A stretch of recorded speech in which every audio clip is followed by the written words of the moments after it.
Hello மக்களே! ஐயனார் துணை அடுத்து என்ன நடக்க போகுதுன்ட்டு இந்த ஒரு வீடியோவில் ஒரு குட்டி ப்ரெமோவாக பார்க்கலாம். அதுக்கு முன்னாடி நீங்கள் நம்மளோட சேனலுக்கு இதான் ஃபர்ஸ்ட் டைம் வரதா இருந்தால் நம்மளோட சேனலை நீங்கள் சப்ஸ்கிரைபர் பண்ணிக்கோங்க. பக்கத்தில் பெல் ஐக்கானையும் கிளிக் பண்ணிக்கோங்க. வாங்க வீடியோக்குள்ளே போகலாம். பல்லவன் வீட்டுக்கு வராமல் போயிடுவாங்க வீட்டை விட்டு. ஏன்னா நில கோவப்பட்டு பல்லவன் அடிச்சிடுவாங்க. என்ன இருந்தாலும் அவர் உன்னுடைய அப்பா, அவரை போய் சாக சொல்லிட்டுருக்க.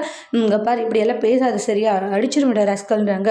என்ன பேசிகிட்டு இருக்க? காலேஜ் தானே படிக்கிற நீ? காலேஜ் படிச்சுட்டு கொஞ்சம் கூட வயசுக்கு மரியாதை கொடுக்க மாட்டேங்கிற. அண்ணி வயசுக்கு மரியாதை கொடுக்குற மாதிரி அவர் நடந்துக்கிறாரு. என்ன நடந்துக்கல? இவ்வளோ பேச்சு பேசுறியே. அவர் சைலண்டாக கேட்டுக்கிட்டு தானே இருந்தார். அதுதானே வயசில் அவர் பெரியவர்னு சொல்கிறது. ஆனால் வாய்க்க வந்தபடி தான் அப்பாவை இப்படியெல்லாம் பேசிட்டு இருக்கான்றாங்க. அண்ணி என்னவே அடிச்சிட்டிங்களா? அடிப்பேன். நான் வீட்டில் இருக்க மாட்டேன். உனக்கு யாருக்கு இந்த வீட்டில் இருக்க பிடிக்கலையோ தாராளமாக இந்த வீட்டை விட்டு போகலான்றாங்க. யாரும் எதுவும் கேட்க மாட்டாங்கன்னு அப்படியே பல்லவன் வீட்டை விட்டு போயிடுவாங்க. வீட்டில் எல்லாருமே பயங்கர ஷோக் ஆகுறாங்க. அடுத்து வரக்கூடிய பிரமோல என்ன நடக்க போகுதுன்னு வெயிட் பண்ணி பார்க்கலாம். தேங்க்யூ.